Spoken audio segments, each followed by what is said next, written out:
morning from gorgeous sunny Wyoming.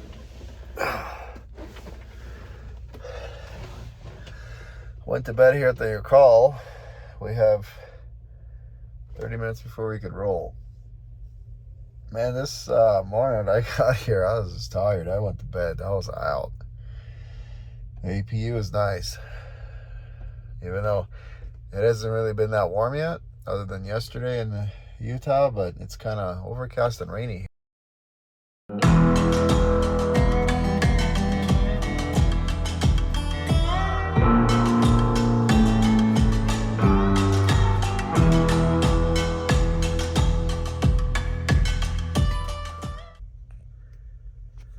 don't know what it is outside temp-wise, but if I open my door, my thing lights up and it tells me 62. So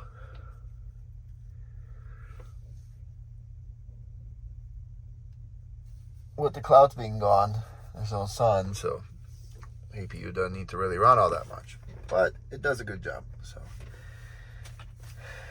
I'm gonna go check the truck over. I'm gonna go throw away my trash real quick, and I'm gonna go see if they have any zip ties inside, because I am plumb out. I thought I had some in the truck, but I guess I don't, and you never know when you're gonna need a good zip tie.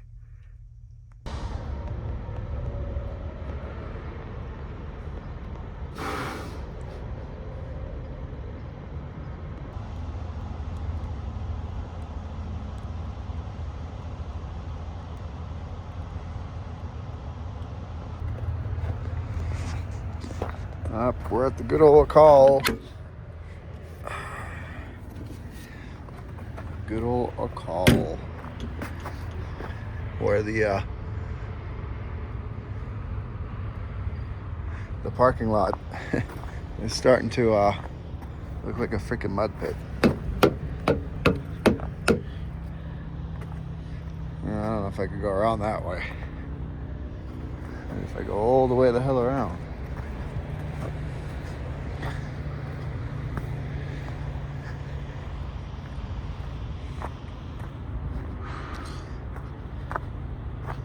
They do have cheap fuel, but man, I don't know. The rest of the truck stop's pretty rough. I'm not trying to critique anyone.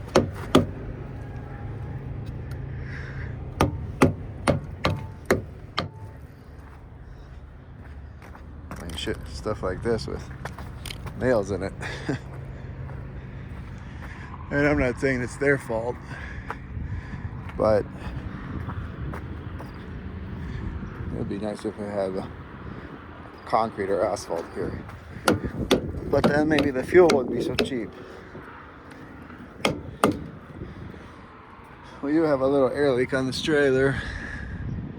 It's the airbag. It doesn't leak too bad, but after you sit for about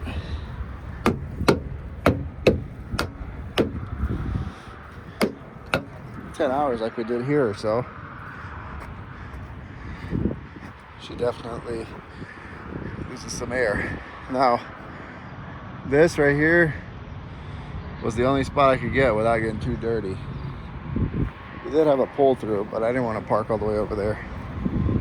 So, reason being is I don't want the noise. I got a noise fan. Truck checks out. That's good.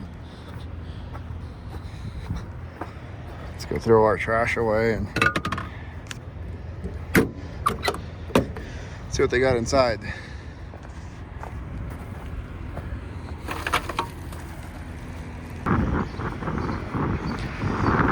Oh, they had some zip ties. Not overpriced either. They had some egg rolls too.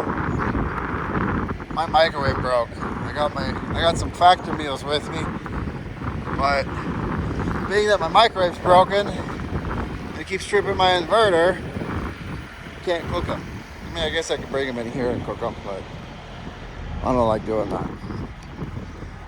So I guess these will have to do for now.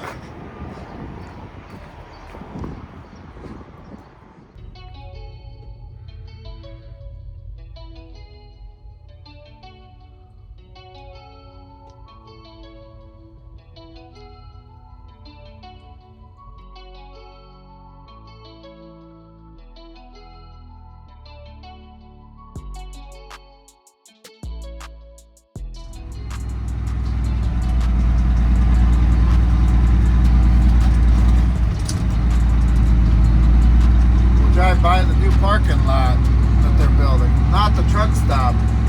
This is the Wyoming DOT's building it.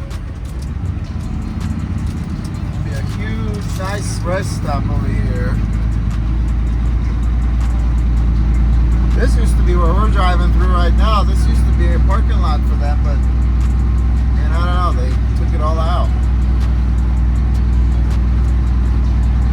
Must have just happened too, because they literally just had this parking.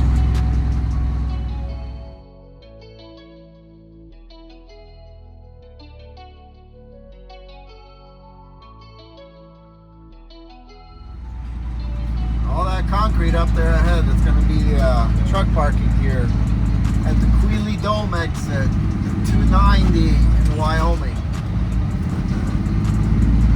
Can't wait.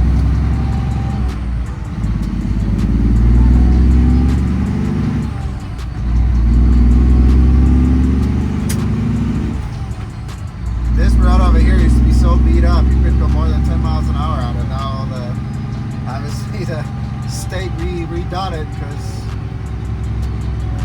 I guess they have better expectations. I like the call, man, but it's definitely a primitive stop.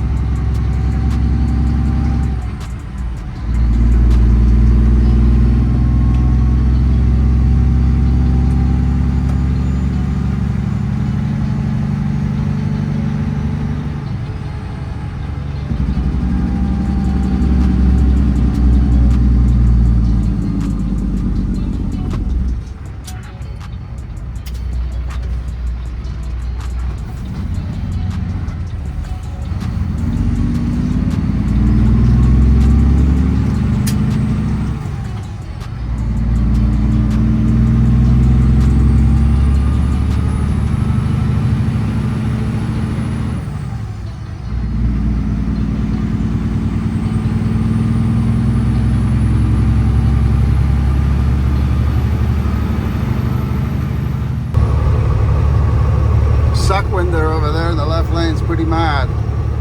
He's up my ass literally, up everyone's ass literally, about to cause an accident. So I kind of held him up, because that's what you do to Suckwinder. Suckwinder sing. And then as he went by, I scared the shit out of him because I train horned his ass. He didn't like that. Then he told me he's gonna cut my throat. I'm waiting, bro. My friend, boss, what are you doing? You drive very, very fast up people's asses. My friend. Today's truck drivers, guys.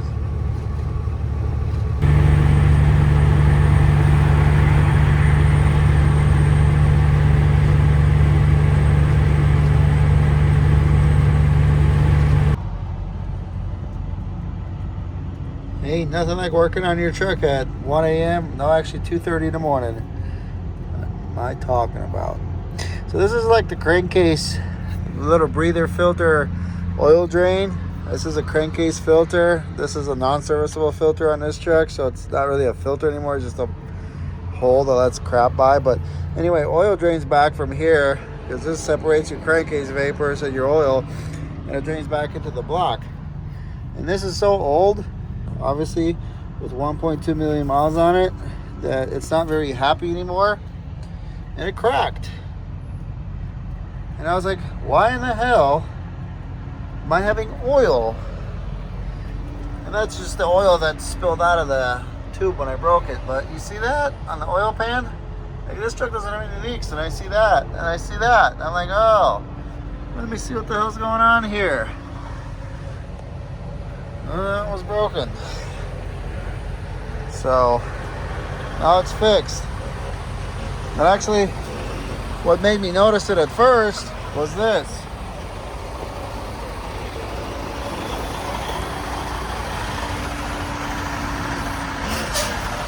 See how that oil splatter down there? That's what made me notice it. Don't take my hood off. I'm filming you. But it was that guy. It was that guy. It was just broken.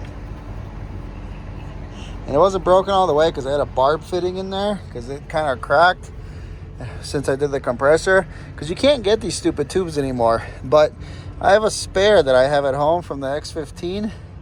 And I think I might be able to make it work on this because it's literally the same location on the block. Because I'm pretty sure that the blocks are pretty much physically almost the same. It's just the cylinder head and up, and the fuel system's kind of different on them, but everything else is pretty much the same. So this line's supposed to go behind the compressor and then come out through there, which is kind of a pain in the ass. And when I did the compressor, I didn't even realize it, and I had to take this guy off, and then when I put the compressor on, it was kind of a pain to feed it back. And since it broke, I just ran it like this, and it doesn't seem to be a problem. I mean, if this holds, it'll hold. I mean, I think it's pretty sturdy, you know. So let me make sure that this fitting down there doesn't come out. Oh yeah, I think we're good. I think we're good.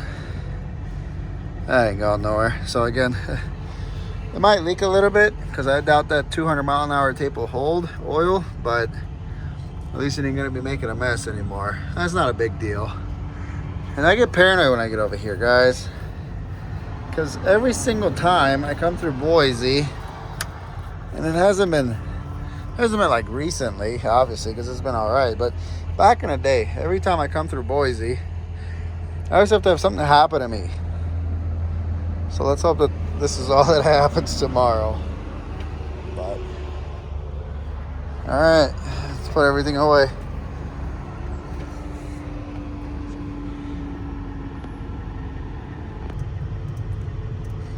So that's still doing its job. The header app's doing its job. Look, guys, I just shut this motor off. I can put my hand on it. That's hotter than hell. Obviously, that's going to be a little bit hotter than this. But that's why I put that there. Because these hoses, they used to get really stupid hot. And they're going to get hot, obviously. That's 190 to 200 degrees worth of coolant going through there. But this didn't help it. It was really baking those hoses, especially in the heat. They're silicone, but they were getting so soft that none of this stuff was getting happy over here with these splices for this dang APU. So we're just checking things out. It looks good to me. We'll check things out in the morning again. I got a little bit of an exhaust leak over here, and it's coming from that freaking slip joint right there. I don't know if you guys can see right there. Because there's slip joints in that manifold, and when it's cold, it likes to leak. There's nothing I can do about it. Probably need to replace the manifold, but I can deal with it for now, being that it's cold. Man, you guys don't even know how happy I am about that we found that broken line. And that's why that oil, I honestly thought that, well, I'm gonna level with you guys here. Fancy ain't exactly a spring chicken anymore with all these miles and hours on the engine. The engine is basically at 38,000 hours, and that's 1.2 million miles. Now this truck used to have a pretty high PTO idle, so that's why it's got such high engine hours. In theory, it should be probably around 28,000 hours for the miles that it has, maybe 30 with idle. But being that it has, 38,000 hours, that's basically like having almost 2 million miles on this engine. Granted it has 1.2 million, but the hours are really high. So he's got a little bit more blow by than he used to. I mean, it's not excessive. It's still drivable and it's fine. I mean, every diesel engine has a little bit of blow by. Now this is just starting to get a little bit more broken in. So that's kind of what I was concerned about, is seeing that stuff on the quarter fenders. And when I saw it on the oil pan, I knew that wasn't normal. And I was like, man, there's just no way, because I don't see anything coming out of that blow-by tube. You got a little bit of oil on it, but that's typical of them. That's normal. You're always going to see a little oil on that blow-by tube. And then I saw that damn thing. I was like, that takes me back. Actually, when I saw the rail on the block where the pan meets it, I was like, deja vu. That's what happened to Tiny. And I looked at that thing and it was just broken, and all the oil was leaking down that line. So glad I found that. So we're gonna look them over in the morning again, check our coolant levels. Talking to my buddy Boki, shout out to the Serbians.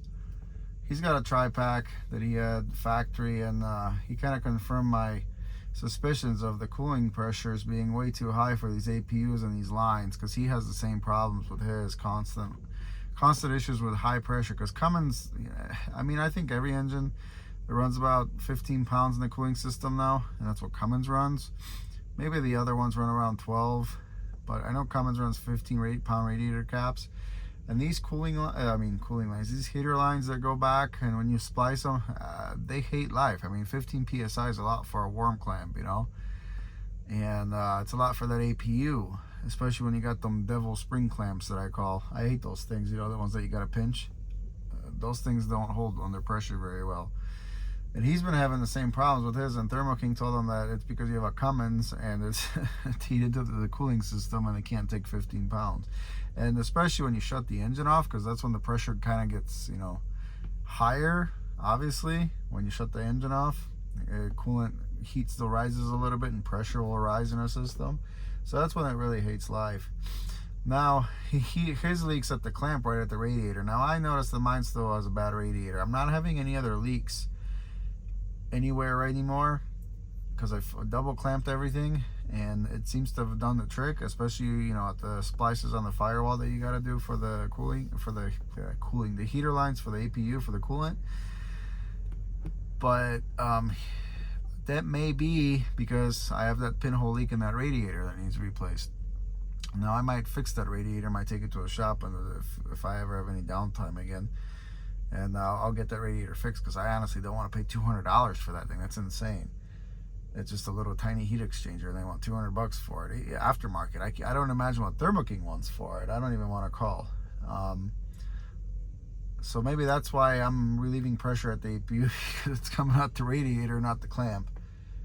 But I was looking around in there, and if I ever have to, I'll just double clamp it in there too, and it should be good.